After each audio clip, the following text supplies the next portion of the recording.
next workout is going to be a Tabata. The Tabata is classically 20 seconds of work and 10 seconds of rest, but I've modified it for my purposes here.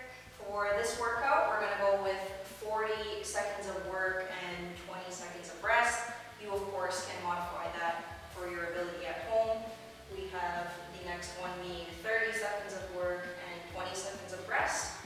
And if that's still too intense for you, you can drop it down to 30 seconds of work and up your rest to 30 seconds of rest.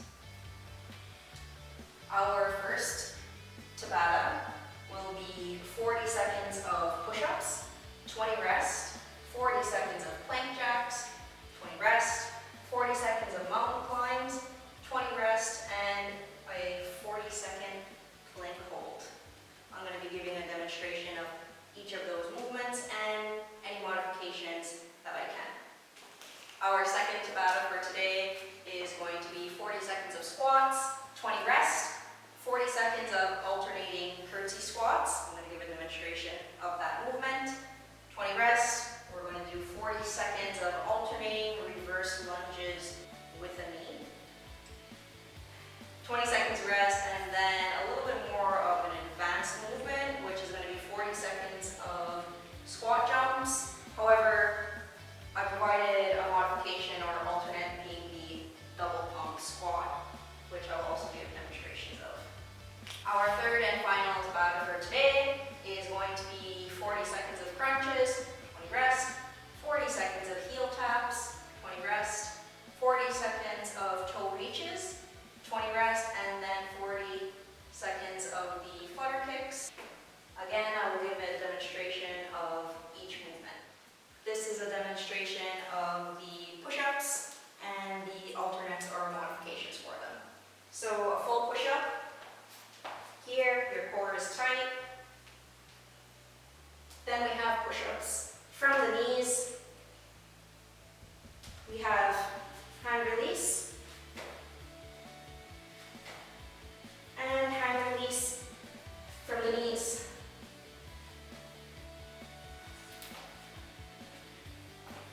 Our next movement is going to be the plank jacks. So it's a mixture of a plank and a jump jack. Start on the floor, top of the plank. We do a jump out and in. That's 1 rep, 2 reps. If that's too difficult, we can do the plank walkout.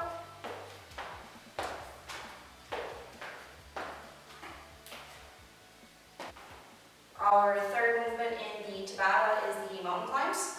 Quick demonstration of those. So we want to try and get our knee as close to the elbow as possible.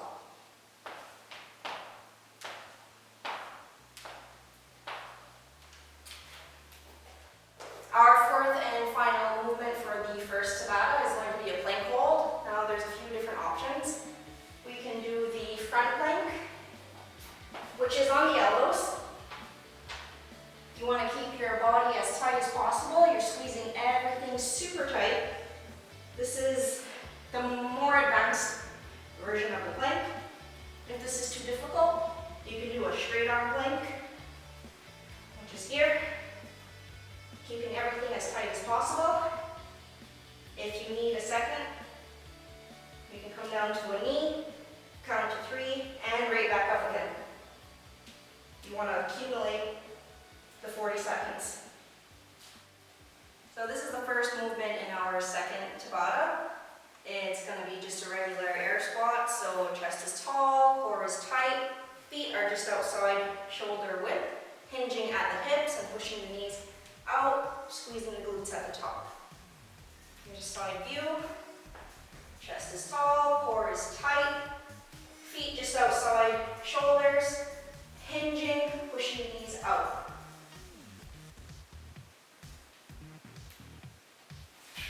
Our second movement is a little bit more advanced. It's called the Curtsy Squat.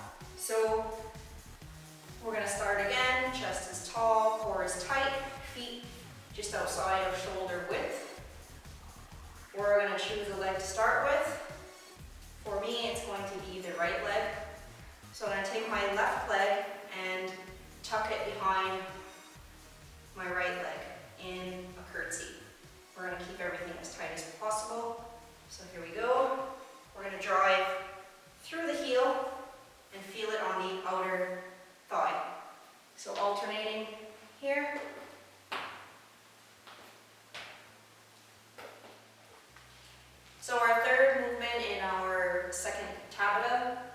to be the alternating reverse lunge with the knee. So I'm just going to give you a quick demonstration. I'm going to start with my right leg. The front leg is the working leg. I'm going to reach back with my left, drive through the heel, and bring the knee up and alternate.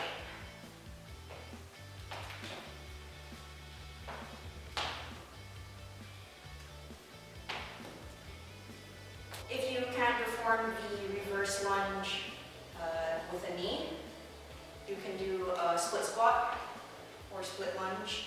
Just our fourth and final movement of the second Tabata is squat jumps. So I'll just give you a quick demonstration and I'll also provide you with an alternate. So squat jump, we are concentrating on hitting the depth more than the jump itself. So for me, full depth jump. If jumping that high is not for you, that's okay. Full depth, little jump. So for our third and final Tabata of today's workout, it's going to be crunches, heel taps, toe reaches, which are my personal favorite, and flutter kicks. I'm just going to do a few reps of each movement to keep things moving along. So for crunches, we're going to bring our heels in as close as we comfortably can. We're going to drive our low back into the floor and lift our shoulders, and we're going to crunch, hold for 1 second, and we're not allowing our shoulders to rest back on the mat at a time. 40 seconds of this, then 20 seconds of rest. We're going to go directly into heel taps. So I want you to really reach for this. I don't want you to just do this. I want you to really reach for it. You want to feel it in your obliques. Then I'm going to switch to the toe reach. So legs as straight as possible, toes pointing up at the ceiling, shoulders don't touch the mat, and we're reaching for the toes. And our final one being the flutters. We're going to do this, place it on our low back. We're going to cradle ourselves with our arms. Our toes are going to be pointed, our core is engaged, and our shoulders are up. And we're going to kick up and down. If you want something a little bit more advanced, we can do flutter up, crisscross over, up and down. So that's it for today. If you have any questions or are uncertain of certain movements, you can leave a comment below and I'll do my best to get back to you. Yeah.